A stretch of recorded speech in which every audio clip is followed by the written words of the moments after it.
Mashinasi metan gazda yuradigan fuqarolarga tezkor xabar. Xabaringiz bor, O'zbekiston hududida metan zapravkalarga cheklov kiritilgan. U cheklov qachondan ochilishi ma'lum qilindi. Assalomu alaykum, hurmatli tomoshabinlar. Tezkor va dolzarb yangiliklarni o'tkazib yubormaslik uchun hoziroq like bosib, kanalimizga obuna bo'lishni unutmang. Like bosganlar video oxirida 50 ming so'm egasi bo'lasiz. Diqqat qiling. O'zbekistonda havo harorati pastlashi sababli metan zapravkalar faoliyatiga vaqtincha cheklovlar kiritildi.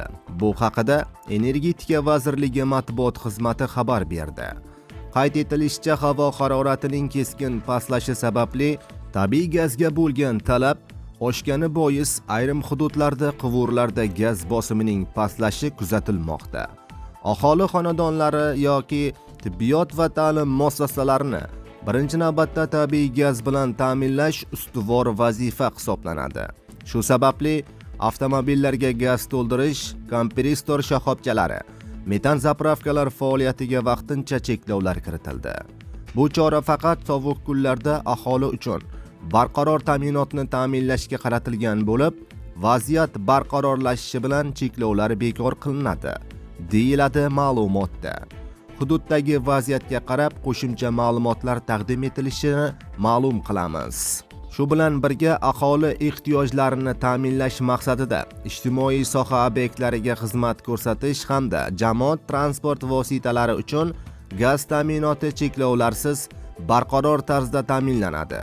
Ushbu yo'nalishlarda faoliyat yuritadigan transport vositalarining uzluksiz ishlashi aholiga ko'rsatiladigan xizmatlar sifatini saqlab qolishda muhim ahamiyat kasb etadi. 11 dekabr kuni O'zbekistonda metan zapravkalarga vaqtincha cheklov kiritilgandi.